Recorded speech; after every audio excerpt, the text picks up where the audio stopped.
The mahogany conference table in my father's office had never looked longer than it did that morning, stretching between me and my 3 siblings like an ocean of polished wood and broken promises. They'd already been there for an hour when I arrived, papers spread across the surface, coffee cups leaving rings on documents I wasn't meant to see. "Oh, Lauren." My sister Patricia barely glanced up from the stack of contracts she was reviewing. "We didn't think you were coming." "You said 10 o'clock, I replied, checking my watch. "It's 9:58. "We started early," my brother Robert explained, not bothering to hide his impatience. "Some of us have actual jobs to get back to." Actual jobs. As opposed to my work with environmental nonprofits, which they'd always dismissed as Lauren's little charity phase. Never mind that I'd helped secure land preservation deals worth millions, or that my little charity had prevented 3 separate companies from illegally dumping waste. To them, if it didn't involve a corner office and a 6-figure salary, it wasn't real work. "Besides," added Daniel, the youngest and smuggest of us all, "this is really just a formality. We've already worked out the division of Dad's company." I lowered myself into the chair they'd left for me, notably, the one farthest from the documents. "Without me." "Come on, Lauren," Patricia sighed, finally making eye contact. "You were never interested in Hartfield Industries. You said so yourself at Christmas. Corporate America is destroying the planet, remember?" I did remember. I also remembered the context. I'd been responding to Robert's proud announcement that Hartfield had just closed a deal with a palm oil company known for deforestation. But context had never been my sibling's strong suit. "That doesn't mean—" "Look," Robert interrupted, sliding a single sheet of paper across the table to me. "We've been more than fair. You'll receive a generous cash settlement from Dad's estate. Enough to fund your tree hugging for years." I picked up the paper, scanning the numbers. Generous, by their standards. Insulting, considering Hartfield Industries was worth nearly $500 million. "And the company?" I asked, though I already knew the answer. "Will be divided equally among those of us actually qualified to run it," Daniel smirked. "Patricia's taking over operations, I'm handling finance, and Robert will be CEO. Just like Dad would have wanted." "Dad's dead," I said quietly. "We don't know what he would have wanted because he never updated his will after Mom died." "Exactly," Patricia leaned forward, her voice taking on that falsely sympathetic tone she'd perfected in business school. "Which is why we, as his children, need to make the best decision for the company. And honestly, Lauren, what would you even do with a stake in Hartfield? Use it to save the whales?" They laughed, that particular kind of laugh that had followed me through family dinners and board meetings for years. The laugh that said I was tolerated but never taken seriously. Gerald Morrison, my father's attorney and oldest friend, sat at the head of the table looking deeply uncomfortable. He'd been silent throughout the discussion, occasionally glancing at his phone with increasing anxiety. "If you'll just sign here," Robert pushed another document toward me. "We can wrap this up, Anne." The conference room door burst open with enough force to rattle the corporate achievement awards on the walls. Marcus Chun, Hartfield's CEO for the past 5 years, strode in looking like he'd run from the parking garage. His usually immaculate suit was disheveled, his face flushed with exertion and something that looked remarkably like panic. "Thank God," he breathed, his eyes finding me. "Ms. Hartfield, I apologize for being late. Traffic was—" "Marcus," Robert stood, his CEO posture already in place. "We're in the middle of a family meeting. This really isn't a family meeting about the company I'm currently running." Marcus's voice was steady, but I caught the edge beneath it. "A meeting where you're dividing assets that don't belong to you?" "Excuse me?" Patricia's voice could have frozen fire. "Our father founded this company. It's ours by right. Actually," Marcus pulled out his own folder, thick with legal documents. "It's hers." The room went silent. Even the air conditioning seemed to pause. "What are you talking about?" Daniel demanded.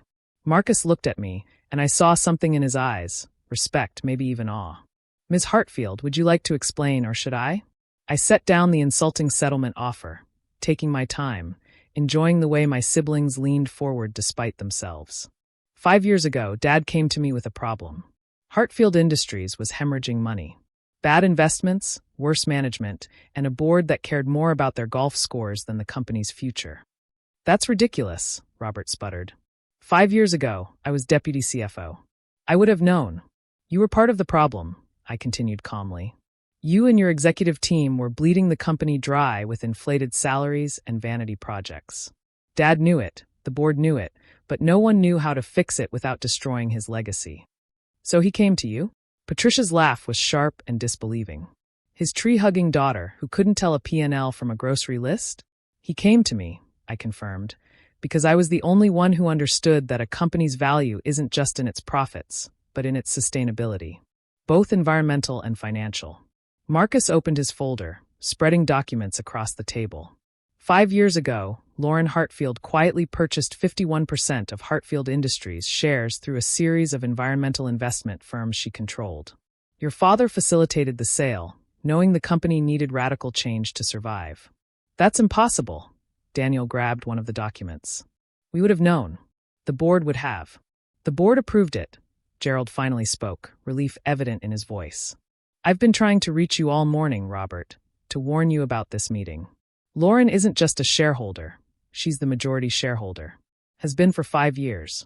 I watched the color drain from my siblings' faces as they processed this information. 5 years of their condescension, their dismissal, their assumptions crumbling like the house of cards it had always been. But she never. Patricia's voice was faint. She never came to meetings. Never interfered with operations. I didn't need to, I said simply. I hired Marcus to run the day-to-day operations while I focused on restructuring our entire business model. Every green initiative you mocked? Those were my initiatives. Every pivot towards sustainable technology you complained about? My decisions. Every partnership with environmental organizations you sneered at? My strategy. The solar panel division, Robert said slowly, horror dawning on his face. The one I said would never turn a profit, is now our most profitable sector, Marcus confirmed. Thanks to Lauren's connections in the environmental community and her understanding of where the market was heading. The waste management contracts, Daniel added weakly. The ones with all those hippie cities. Worth $200 million annually, I supplied. Turns out hippie cities have money and values. Who knew? Patricia stood abruptly, her chair scraping against the floor. This is fraud. You deceived us. You let us believe. I let you believe what you wanted to believe, I interrupted. That I was the flaky sister playing with causes while you three were the real business people. You never once asked about my work, never showed interest in my projects, never considered that maybe, just maybe, I understood something about business that you didn't. The board meeting, Robert said suddenly. There's a board meeting this afternoon. We were going to announce the new structure. Yes. Marcus smiled for the first time since entering. We're aware. In fact, that's why I'm here. Lauren has some announcements of her own. I stood, smoothing my ethically sourced linen dress, the kind of outfit they'd always mocked as crunchy granola chic. Effective immediately, Hartfield Industries will be completing its transition to a fully sustainable business model. Robert, your position as Deputy CFO is being eliminated as part of our restructuring. Patricia, operations is being merged with our environmental compliance division. You're welcome to apply for a position there, though you'll need to complete our sustainability certification program first. And me? Daniel asked, though he already looked defeated. The finance department is being reorganized under our new ESG investment strategy. If you're interested in learning about environmental, social, and governance criteria, we might have a place for you. Entry level, of course. You can't do this, Patricia's voice shook. We're family. Dad wouldn't want. Dad sold me the company because he knew exactly what needed to happen, I said firmly.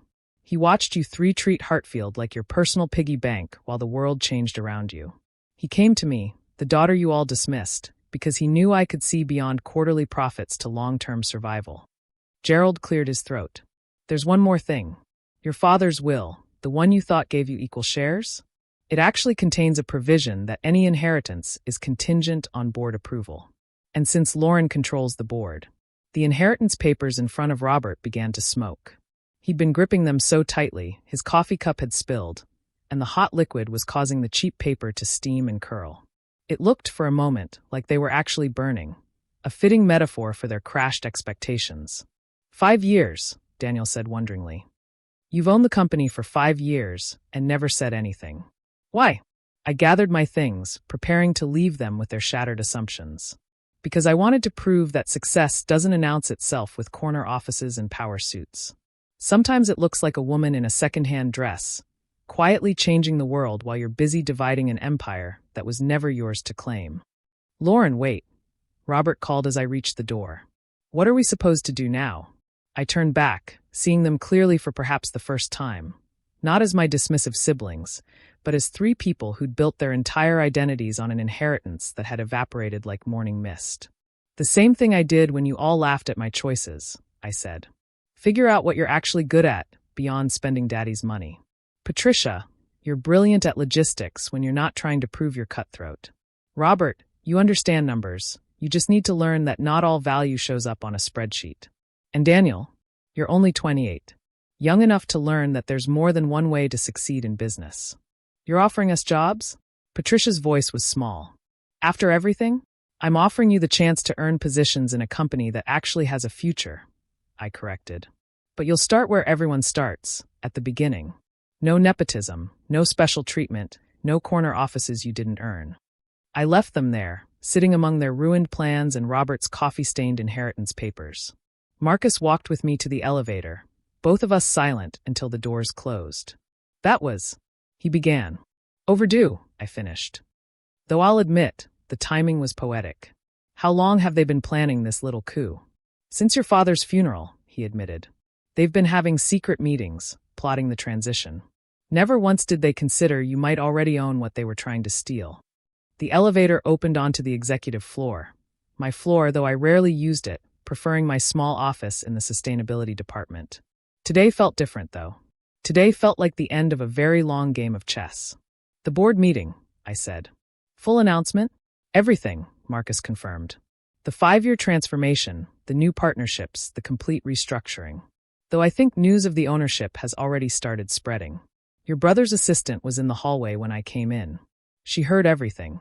By the time we reached the boardroom, I could feel the shift in the building's energy. Administrative assistants who'd always overlooked me suddenly stood straighter.